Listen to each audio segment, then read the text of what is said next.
bonsoir, ta métaphore. Je te raconte une histoire.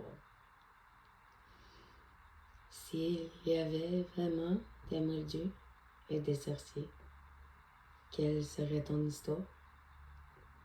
Je te raconte la mienne.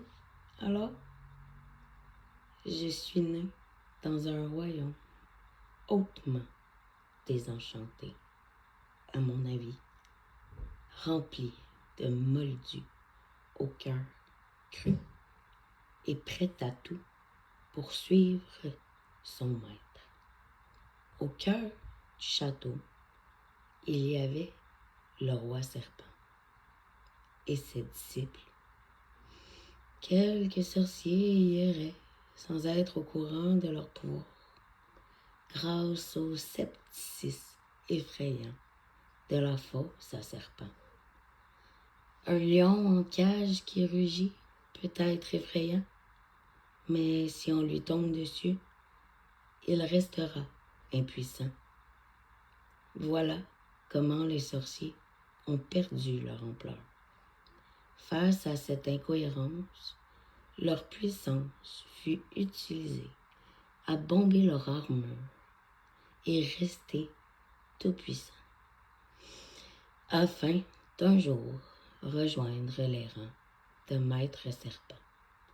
Ils étaient tout autant passibles de se créer son propre donjon, à simple prix de son intégrité,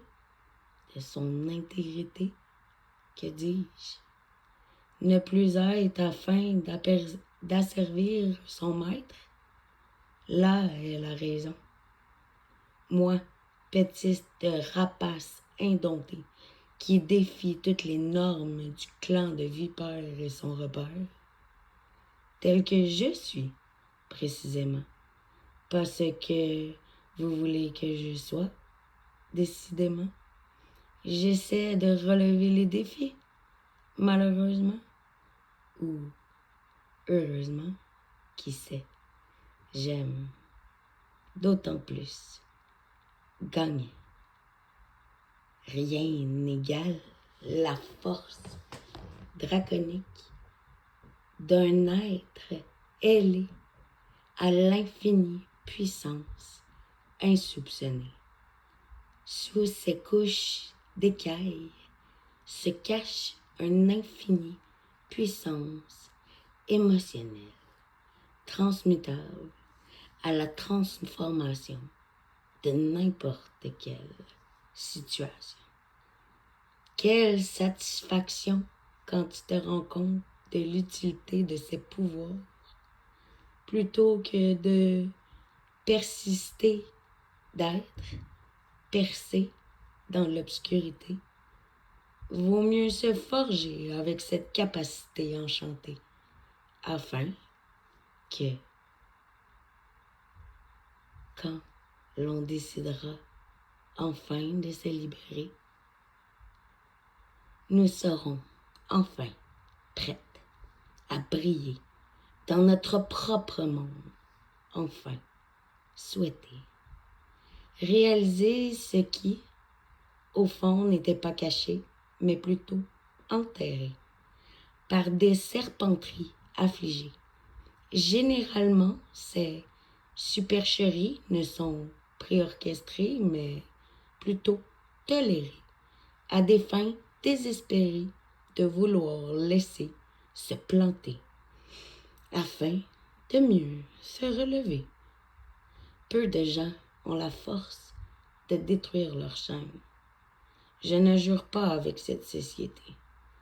Il est tellement difficile de se rendre seulement compte que nous avons nos propres ailes. Certains ont des ailes, d'autres ont des baguettes, d'autres ont des chapeaux, d'autres ont des familiers. Certains ont besoin même de rien. À toi de découvrir ton propre pouvoir de moldu ou au serpent, ou simplement rester dans le noir.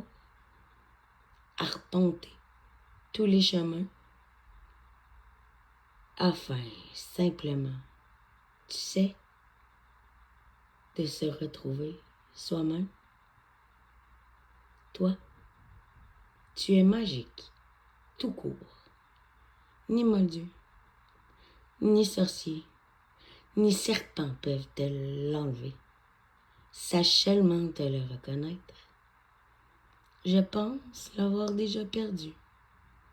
Je ne pense pas l'avoir encore totalement reconnu. Je vogue dans l'inconnu avec des connaissances incongrues, d'aucune réalité. J'avance, les yeux fermés, instinct ouvert, à plein feu, en écoutant simplement mon cœur. Du moins, j'essaie, car Monsieur le serpent vient souvent s'immiscer dans mon esprit. Il dévale l'intérieur sans même avoir conscience de l'extérieur. Il s'exerce avec frayeur pour éliminer tout réel honneur, car vivre sans réel bonheur éteint toute lueur. Qu'elle soit d'espoir, de lumière, peu importe, car Avada Kedavra, le sort qui rend moldu n'importe quel incongru. Je me rappelle de mon royaume. Enfant, j'étais outron, rempli de méchanceté, de fausseté et de contrariété. Savez-vous, j'y étais emballé, régné? Oui, moi, les règles, je te les défie à un point tel que j'en deviens une en soi. La magie agit telle les lois humaines. Elle sait d'être en toute contrariété de cause. Telle une plume s'envolant sans vent, ne s'envole d'elle-même. Qui aurait pu penser qu'un jour, en un seul coup de baguette, un idiot serait magique? Aurions-nous passé à côté du fou? Où sont tous ces archétypes en nous? Avons-nous oublié d'intégrer les multiples potentiels en nous qui cherchent simplement à s'exprimer?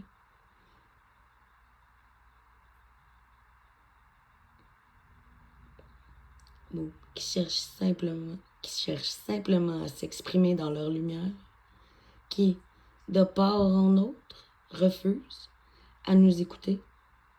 Sommes-nous confrontés simplement à nos ombres, de ces multipotentialités que nous avons en nous? Créons-nous nous-mêmes nos barrières humanitaires, temporelles et existentielles? À quoi bon courir quand on peut respirer? Je parle du désenchantement hors de nous qui n'ont pas superficiel, qui nous relâche réel. Cette barrière interintellectuelle, imperceptuelle, une barrière